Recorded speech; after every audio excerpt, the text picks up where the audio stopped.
we've talked about Broadway's biggest night, let's talk about off-Broadway's hottest ticket, Little Shop of Horrors, because suddenly Seymour is Skylar Astin. Let's send it out to Paul Wontorek. Thanks, Tamsin. Hailed by theater fans for performances in Spring Awakening and TV's Zoe's Extraordinary Playlist, Skylar Astin is finally back on the New York stage in Little Shop of Horrors. We caught up outside the West Side Theater.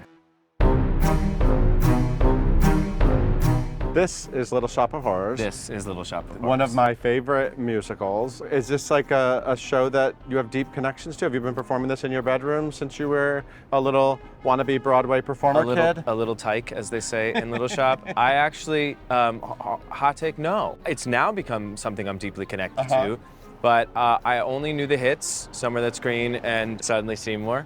And I came into this I have seen the 2019 production in the original cast. So I saw John and Tammy and your Spring Awakening friend. Yes. Yeah. So I saw that. So based on that and just the source material, I was so excited. You did not have this, I didn't know Skid Row, I didn't know Grow for Me, I didn't know, I didn't see the movie. Insane. Where have you been? A big musical theater blind spot. I'm not some like movie TV guy who doesn't know his stuff either. Like I know my stuff. Yeah. It's weird, I guess in hindsight, now that I know it so well, I could say it was a dream role. Now I would be disappointed if I didn't get to do it in some capacity. But it must be fun. It's such a great classic Alan Menken, Howard Ashman score. Well, just like with any of his stuff, now you can't unknow it. I'm like quoting it in this interview. Like it's so embedded in me already now. You hear the seedlings of Be Our Guest and Part of Your World and Newsies. And that classic, iconic Menken Ashman sound. And this is one of their earlier works. So it's exciting to do one that I find perfect. So let's talk about Seymour. Okay. He's kind of the ultimate nerd. Is he a nerd? Is he a geek? What is he? I think he's a introvert, a misunderstood a young man who sleeps under a counter in the basement of a flower shop. And so that affects him socially. A child of the streets. A child of the streets. and I think that affects the way he sees life. He wants what he can't have, and that's freedom from his given circumstances. And that's a very understood thing. That's a classic I want moment, part of your world. I want to be where the people are, and that's how we find Seymour. And then he is presented with a pretty unique opportunity. Right now, I'm sure this changes all the time, but right now, what is like your favorite moment in Little Shop every night? Get It's really funny. Not funny, fun. Get It's fun. With the plant. Yeah. Yes. I like the moment I lead into the song because the audience always gets excited. The lights go green. He says, "Feed me." Does it have to be human? Feed me. Feed me. Does it have to be mine? Feed me. Where am I supposed to get it? And then I have a big rock star moment. Yes, then I get up on the table. Yeah. What is it like being with that puppet? Love it.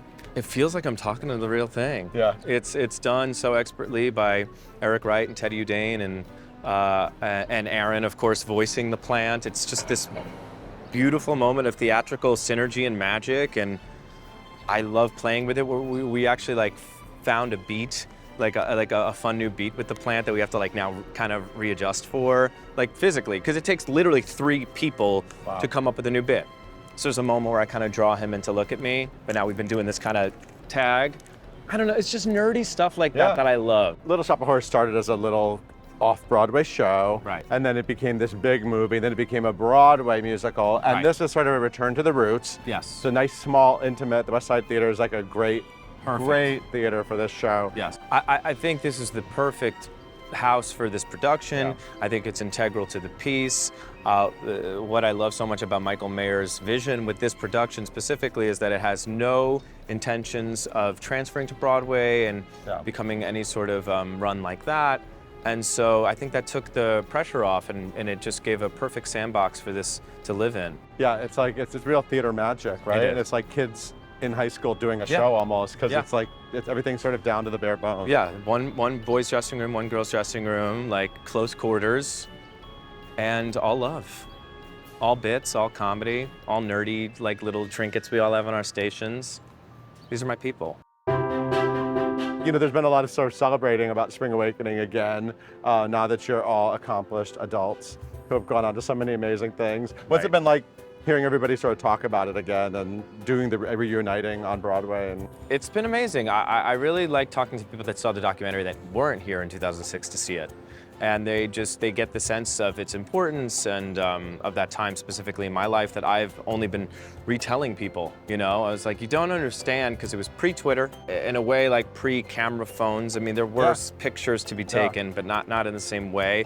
And we were like the Beatles of 49th Street. Like, you remember, it was, you know, pre-COVID, so people were at the stage door grabbing and tugging, but it really speaks to the vitality and the strength of theater and the significance of being here when it happened. It's like a time capsule. And so explaining that to people is kind of difficult. And now we have this amazing representation of what it was and what it's become and where we are and where we've come, and very grateful for the Those Who've Known documentary.